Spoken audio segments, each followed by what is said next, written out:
someone's got to name that mouse and say, hey, do you want dissenting opinions, or are we just jumping on board right here? You could at least find out. There's so much, and I think people trust us more. Welcome to Tough Conversations with David Wood, where play meets depth. We help teams and high-performing leaders like you to master your tough conversations so you succeed in your career and in your life. When we avoid tough conversations, we stay small. Teams stay disengaged, conflicted, and ultimately end up quitting. When we lean in and master our tough conversations, they become the defining moments that literally shape our careers, our relationships, and our lives. So let's dive in and master your next tough conversation so you can be the leader that you would follow. Let's play. Welcome, guys, to another episode of Tough Conversations with David Wood. This is a very different kind of an episode. We are celebrating and hopefully inspiring.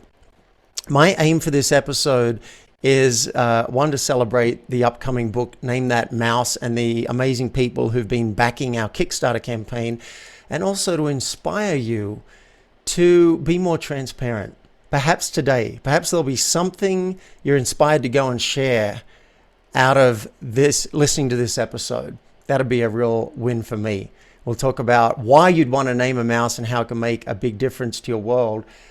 Before I explain the book and the Kickstarter, I want to welcome to the call. We got Zack and Lauren. Welcome to the show. Thank you. Yes, thank you, David. Yeah, for sure. And I'll explain who they are and why soon. And we may have another couple of people join us. Firstly, name that mouse, because the elephant is not the only animal in the room. I'm writing this book with my co-author, Shaina List, because I realized that we all know about the elephant. You see it, I see it, no one's saying anything. For example, if I'd shown up to this interview without a shirt on or with blood over my face and I don't say anything, it's like, what's going on here?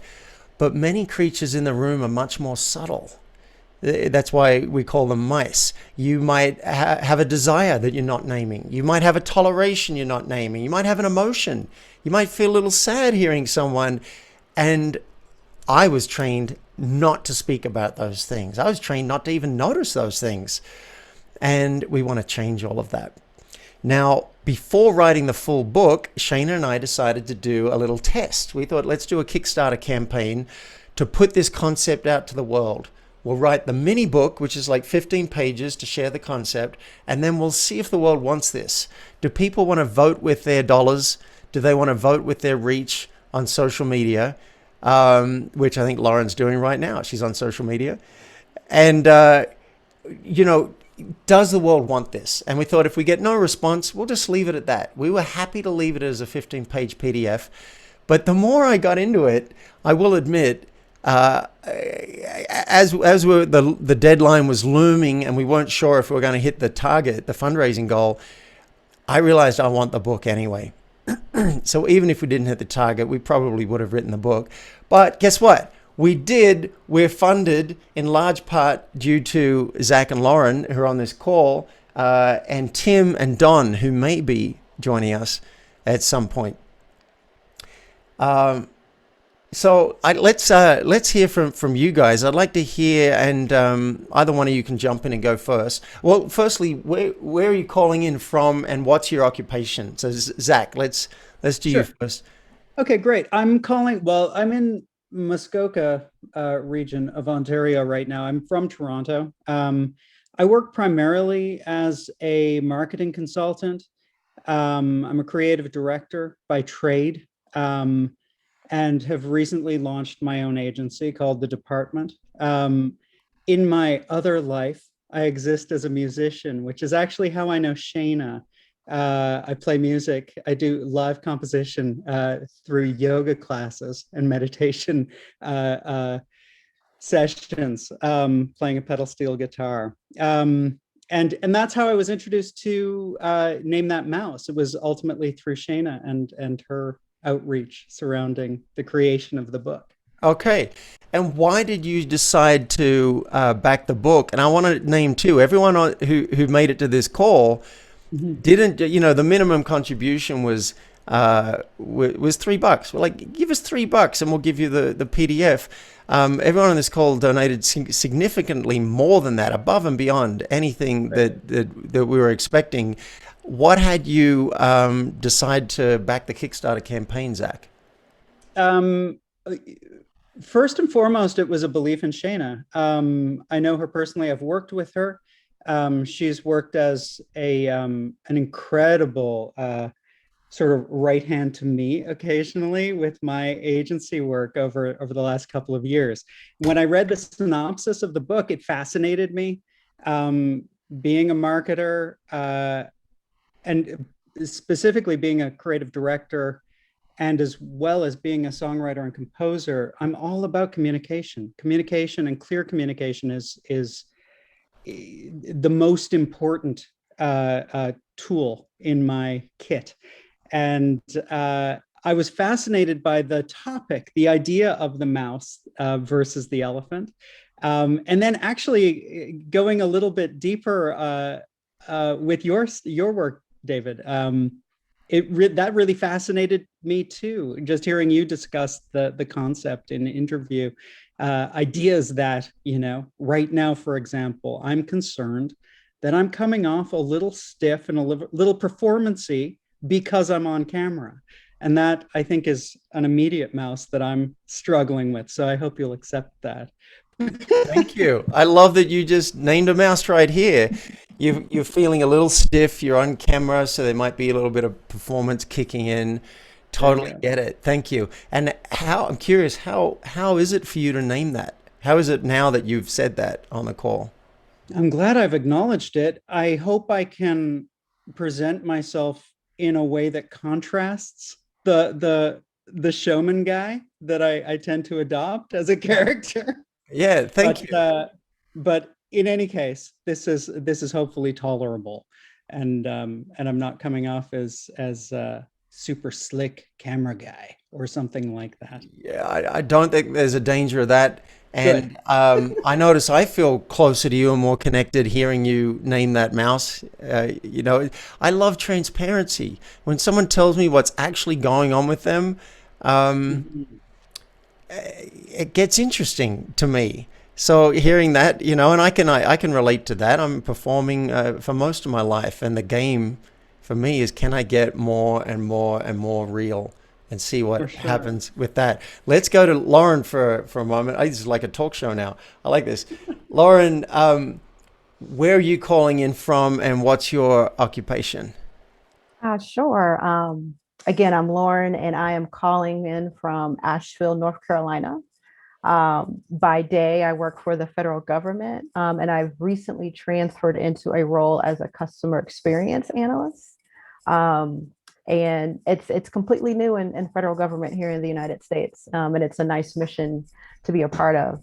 And then by night or by the weekends, I also do a lot of work here locally in Asheville with regards to community-based giving circle work. And for those who don't know what a giving circle is, it's the concept of many groups of people getting together to collectively pool our resources together, whether that be time, talent, and treasure.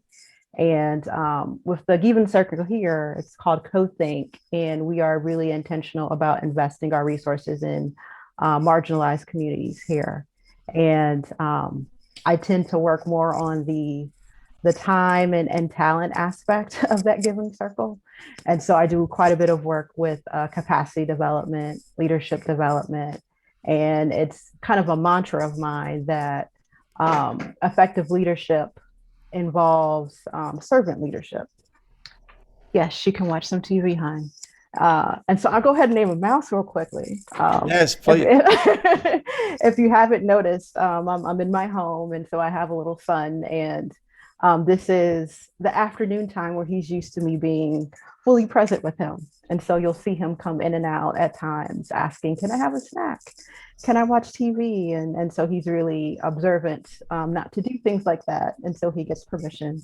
And so there will be some interruptions here and now. If it's not from him, it's from my internet going out. And so I'll name a second mouse. I kind of felt called out when you're like, oh, you're checking social media. I'm like, well, I'm getting a hotspot going just in case my internet goes out.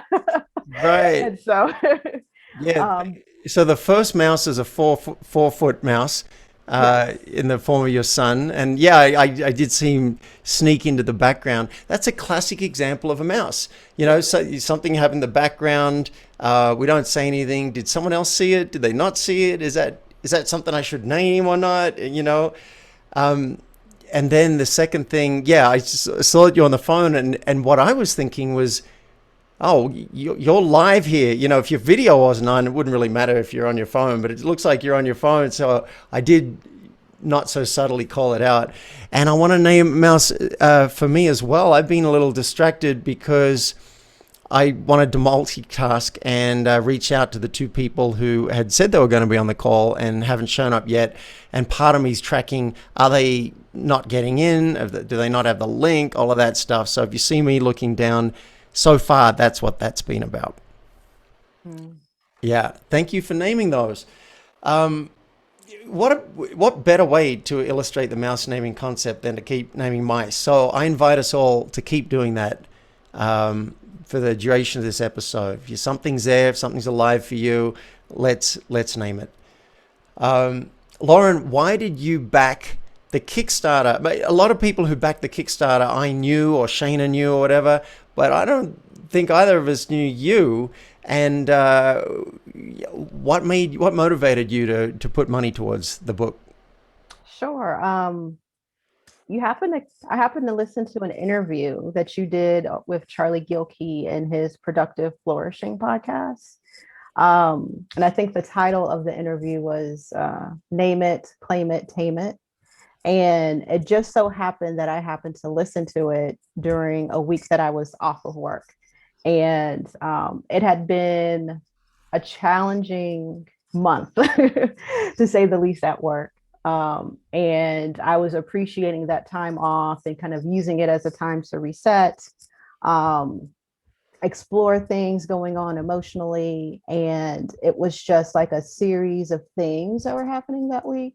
And I will say, listening to this podcast happened to be one of them to help me on that journey of being able to explicitly name what was going on, instead of just kind of feeling in my feelings, feeling in my emotions, but to actually sit down, breathe, recognize something that was going on, and to be able to say, oh, here's a simple framework, here's a simple model in order to navigate that, was something that was really powerful for me, to the point where it was like, all right, let me go ahead and not just be inspired by what I'm hearing in this moment.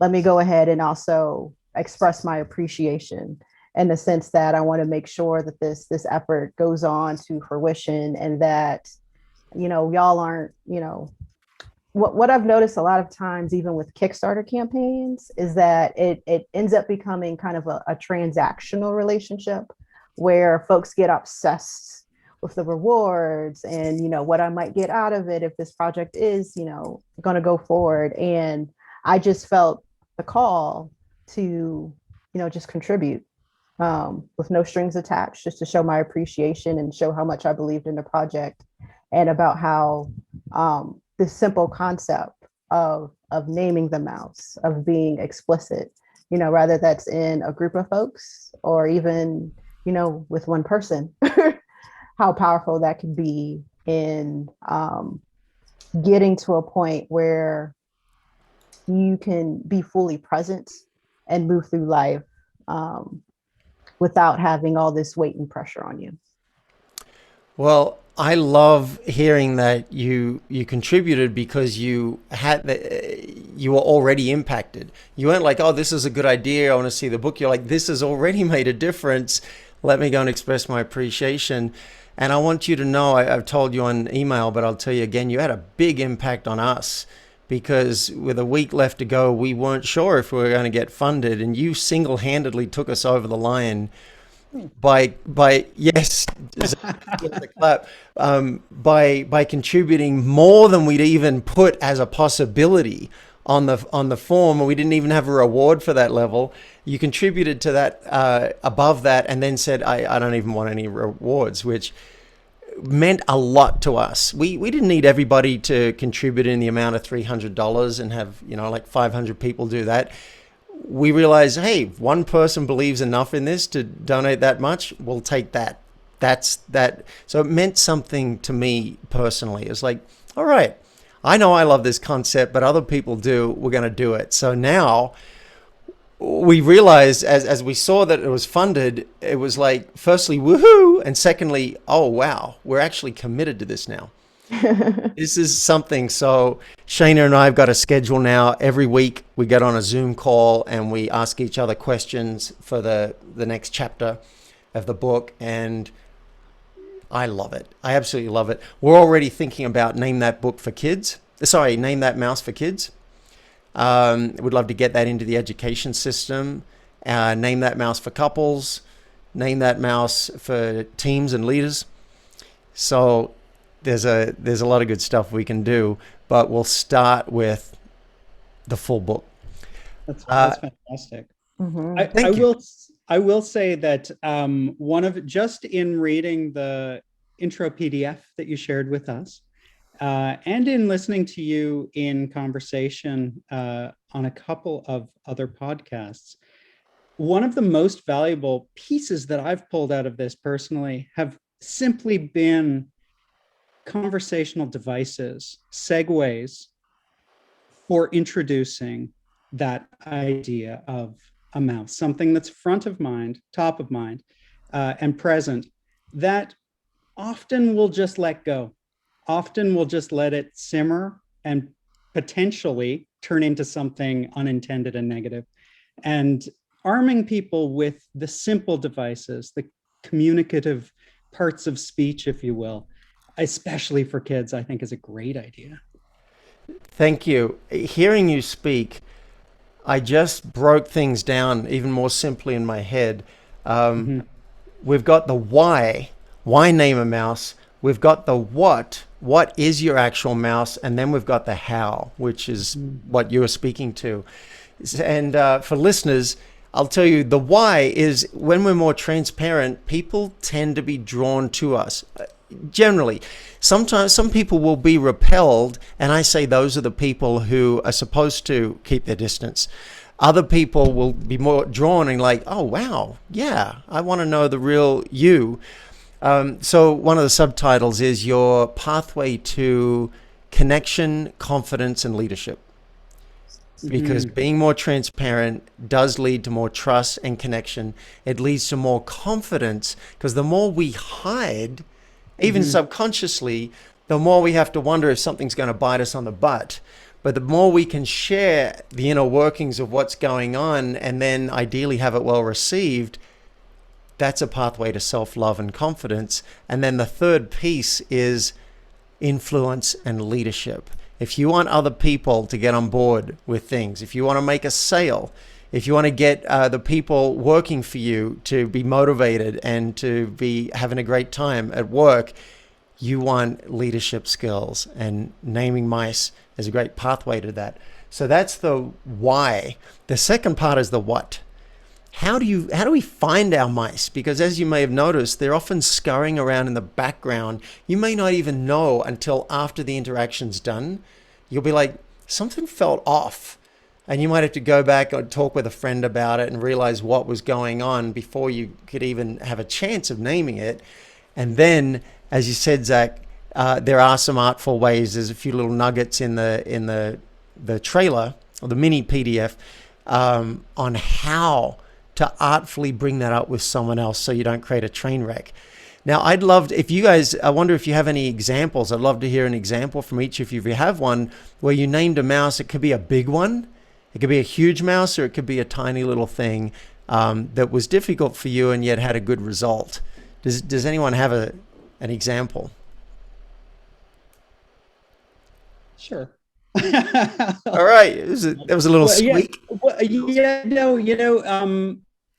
As I mentioned, I work as a lot of the work that I do is as a songwriter as well, and I find that it's the recognition of these little toeholds of emotion or of observation that are often mice, by other names sometimes, that become fodder for the songs that I write. As an expression, songs can be a great way to articulate, those little things that might be driving you crazy or might be really attractive to you or whatever. That makes sense. And what was the mouse you named? Oh, there are a million of them. Every single song is a bunch of them. There's a tune called "Taken by You," which I think is it's self-explanatory. I was taken by somebody, and how else do you articulate this? Ah, Other than through the chorus of a tune, and anyhow. Uh, that yes, sounds like a mirror mouse. I love that. Yeah, we see originally we're writing the book, yep, which was about sharing things with other people. So we came up right, with self-expression mouse, reality check mouse, appreciation right. mouse. And then we realized almost every mouse really tells us something about ourselves, and it may not be something we want to share with someone else, but we want to reveal it to ourselves. So we call those mirror mice. So if you were taken by somebody, Right. that sounds initially like a mirror mouse. You realize, oh, this is my experience. Now you can That's write what's going about on. it, Yeah, share it with the world, which would then categorize it as a self-expression mouse. for And sure. Zach, I feel inspired hearing that because I've just started studying acting again for the first Yeah, time in a long time. And what I'm really interested in is what is my experience? Like, what am I actually feeling, and can I bring that out? Because I think an actor has to know what's happening. And hmm, and even just today, I noticed I heard a car out the front, and I got on alert.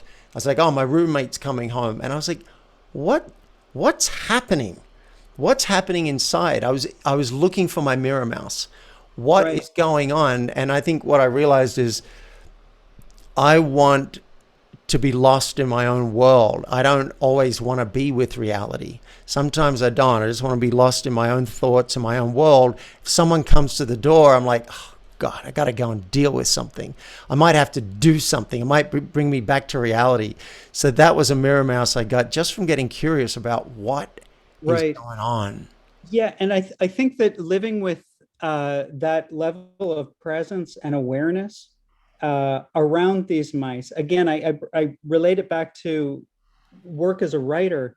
It's all about observing those little things, those being present enough to contemplate. Why am I a little stressed out that I hear a car outside? And it might be my roommate coming home, or it might be somebody, a solicitor at the door, who will do nothing but break my spell, sort, Break sort of, my spell. yeah. Yeah.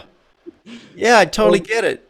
or whatever it might be. And so, as a writer, just constantly mining for those unique perspectives, and the ladder of emotion leading up to it, or the ladder of fallout, should, we talk about vulnerability, imagining the fallout of voicing one of these mice is amazing fodder for storytelling or for songwriting or for emotional communication of whatever form. Yeah, I can imagine that very well.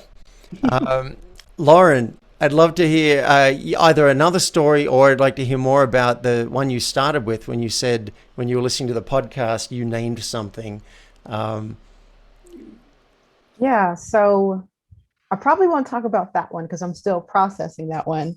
But what comes to mind and what I've appreciated in the conversation so far is how you both have highlighted the importance of awareness. Because I'll be honest, I'm still pretty new in my journey around self awareness and noticing when things are off, either in my body and my emotions, whatever the case is. And so, even the concept of getting to the point where you can name something is really challenging for me. And so what has been helpful though is being in community around loved ones who can notice when something's off and call you out. That's been really powerful for me.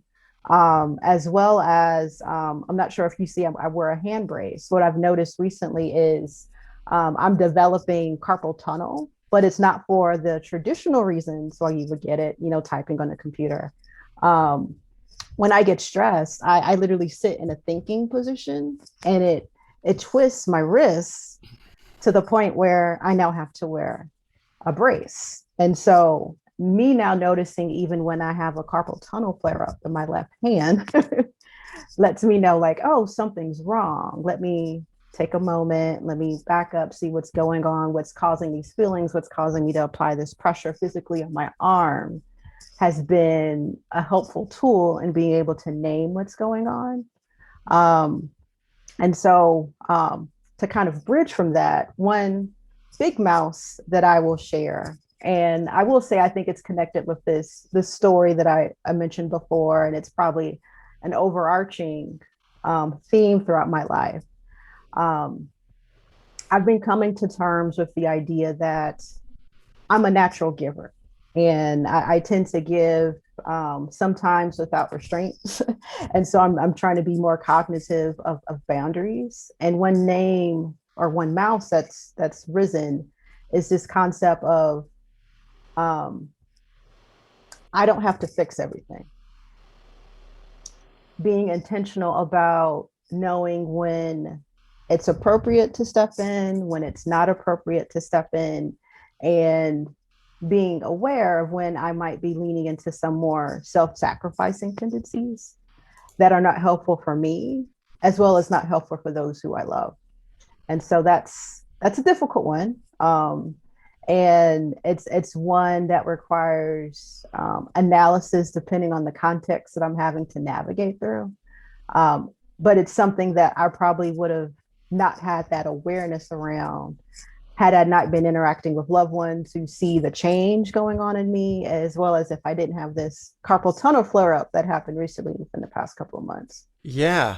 Well, I love both those categories of mice. So one sounds like both of them are mirror mice, but the first one is about the body. Hey, you know what? This is hurting. I shouldn't be using this anymore. Big deal. I've been noticing just in the last 6 months, I realized that I often go to pee about 15 minutes or 20 minutes after my body was telling me it was time. I'll hold it because I don't want to stop the work that I'm doing. I'll keep on going. And I just didn't even realize I was doing that. I just hold it as long as I could, and then I'd finally go. And one day I was in a therapy session, and I realized, oh, wow, my dad never used to stop the car on long road trips. And so I'd have to hold it and hold it and hold it and hold it. And here I am doing the same thing to myself as an adult.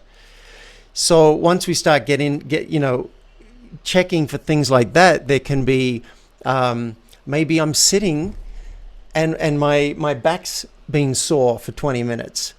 And maybe my body's saying, hey, dude, you could use standing up and walking outside. You could use Right. rolling on the Pilates ball. You could, right? You might be hungry. You might have been hungry for 2 hours, but you don't want to stop work, or your kid needs you or whatever, and the body's like, feed me.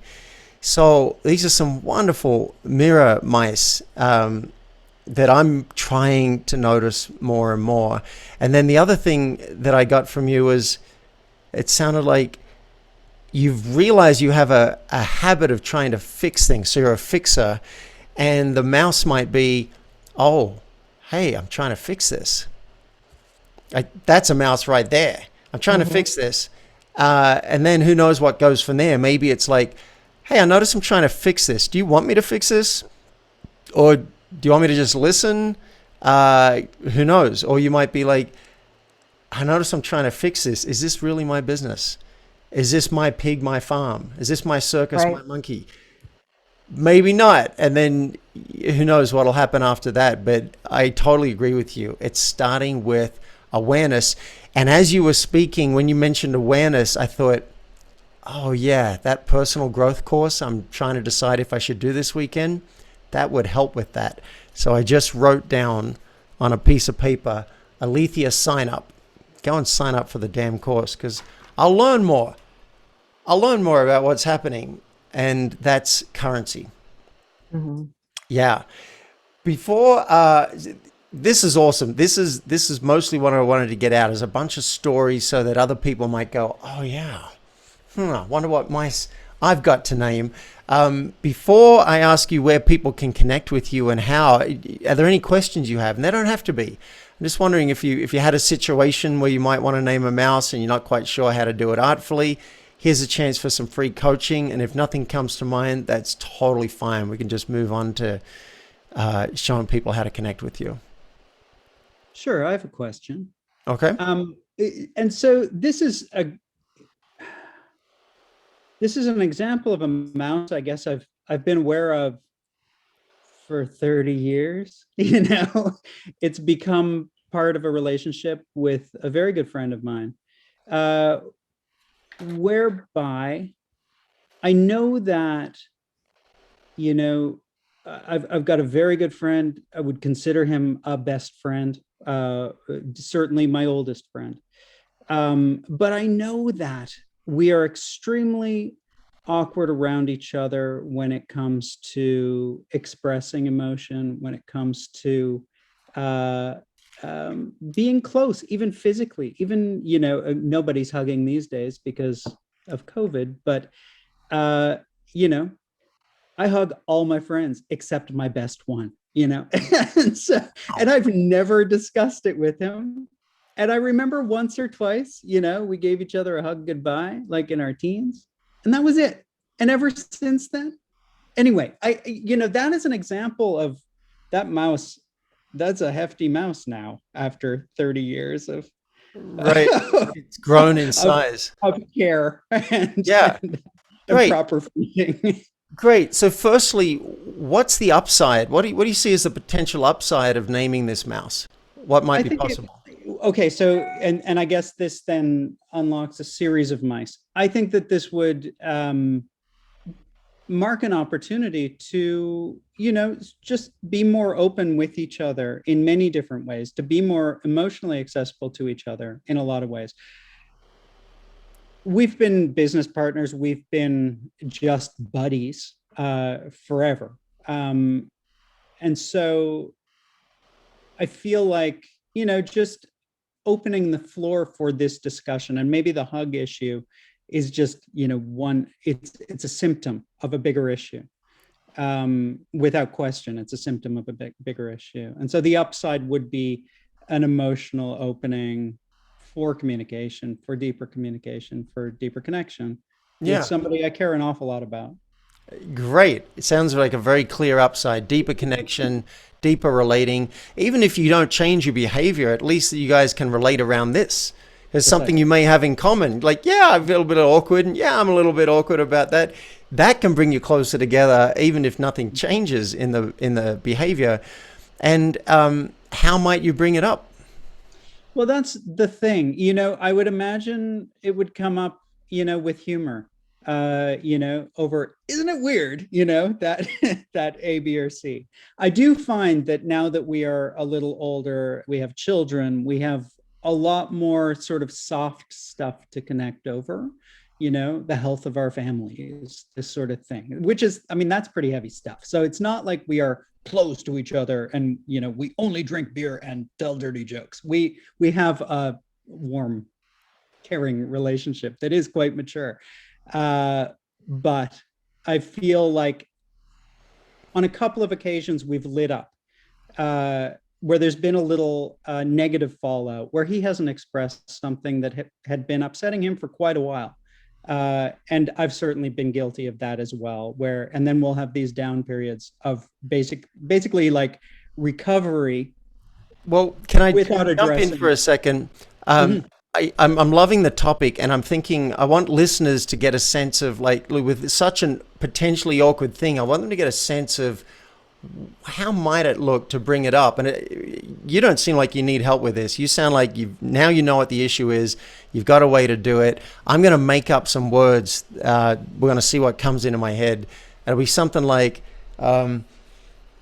hey, Bill, I was just on a podcast and I found myself talking about our relationship because they asked me, have you got anything that you haven't said to people that's like been unsaid? And I thought, yeah, you know what?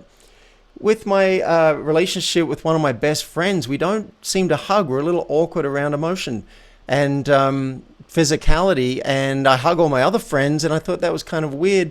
And I just wanted to bring it up with you and see, do you feel the same way? Do you feel totally different or something else? I just thought, might be something worth talking about. I think you nailed it. God, I want to channel that. Well, you know what? I took what you gave me and I basically reflected it back. Sure. And if you listen to the recording of this, you'll hear it in your own words. You'll hear. Sure. And so, even back to, I think both the points both of us have made around, both Lauren and myself have made around awareness. This might be the first time I've really considered this. When you asked me, are there any mice in existing relationships that I might need counseling with or help with? Right. That one just sort of popped into mind. This wasn't a premeditated, attempt for help, cry for help, but it was absolutely helpful and helpful to just imagine it and walk through it. Great. The mind will hide our mice from us because the mind's like, oh, that's going to be awkward. Let's just leave that alone. And it's not until maybe you hear someone on a podcast say, hey, and here's an exercise, listeners. Everyone can do this. Grab a piece of paper and a pen and write at the top of the piece of paper, if I was fearless, what would I say and to whom? And you can even write down the major people in your life, your partner, your kids, your business partner, whatever, and just say, is there anything unexpressed? Any desires? Any tolerations? Any emotions? Anything I'm holding on to with this person? Doesn't mean you got to go and share it all, but let's just build the awareness. So thank you, Zack. I want to wrap this up in the next few minutes and give Lauren a chance to, is there any questions that have come up for you or any mice that you might like some assistance in naming, Lauren? None have come up, but I really do appreciate this conversation. And I'm really curious to see how the discussion around the mirror mice develops in the book. Because I think there's a really powerful piece there.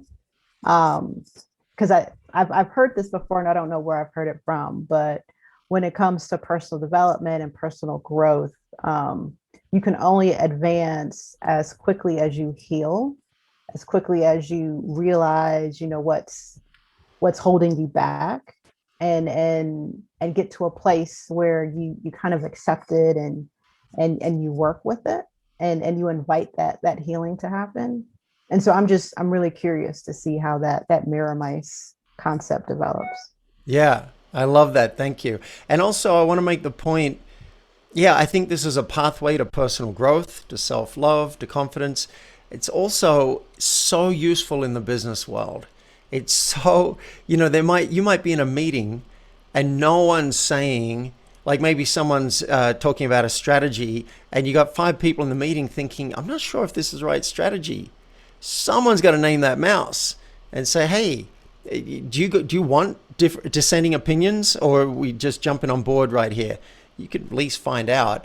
There's so much. And I think people trust us more when you don't have to say to the board, we're running off a cliff. I don't know what to do with the company. We're going under. We're in trouble. Help. You don't have to do that. But you might work on it with a coach or a therapist and then go to the board and say, some of you might be feeling afraid. I know I am. We don't have all the answers yet, but together we'll work them out. Right? There are ways to name what's happening, and particularly in a group, if you're leading and facilitating a group, if you can name what's happening, it brings everybody into a common space straight away. Like your son, Lauren, being in the background, right? Mm-hmm. We can all see that happening. It's like, oh, and I noticed what we all come together now around a shared experience. So I might make a note of that, a mental note. I am making a mental note of that to mention that to Shaina, because I've thought about that before. I haven't heard anyone speak about it, but it seems to be what happens in a shared space. You name what's happening and other people who are experiencing the same thing now experience rapport. It's like, oh yeah, look, we're all feeling this together. You know, you might mention, oh, the energy in the room seems really high. Does anyone resonate with that? Yeah, I've been feeling that too. All right. You know, or wait, things seem a little bit flat. Did we all have a big lunch? Right? Now we can all connect and relate around that. All right, you guys are rock stars. Where can people find out more about you? How can they connect with you on the internet or otherwise?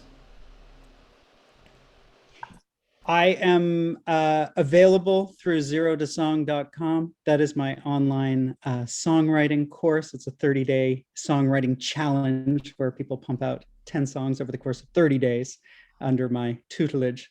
So again, that is zerotosong.com. And I am, my Instagram handle is at zerotosong.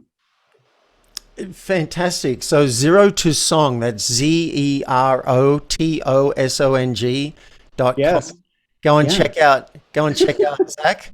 And if you want to get into songwriting and maybe even naming your mirror mice as a pathway to songwriting, I might even take you up on that, Zack. And then and you mentioned your Instagram handle? Yeah, it's at zerotosong. At Zero to Song. Okay, thank you. And Lauren, how can people connect with you? Yeah, I'm on LinkedIn, and I believe it's ends with Lauren of Rayburn. And on occasion, I've been exploring writing on Medium, and my handle there is Lauren-Rayburn. Lauren-Rayburn. So on Medium, it's Lauren, LAUREN Rayburn, RAYBURN. Is that right? Yes. Mm-hmm. Okay. Excellent. Guys, thank you so much. It means a lot to me and to Shaina that you guys said, yeah, we want this book to come into the world. We love feeling your support, and I'm looking forward to getting a copy of either the Kindle version or the physical book in your hands by January. We're committed that by December the book will be done, and so by January we should have physical brand new baby book. Looking forward to it. Yeah, same here. Excellent. Thanks guys for being on the show. You've been listening to Tough Conversations with David Wood. Now it's action time. Mastering your tough conversations will have a major impact on your team, your company, and you as a high-performing executive or entrepreneur.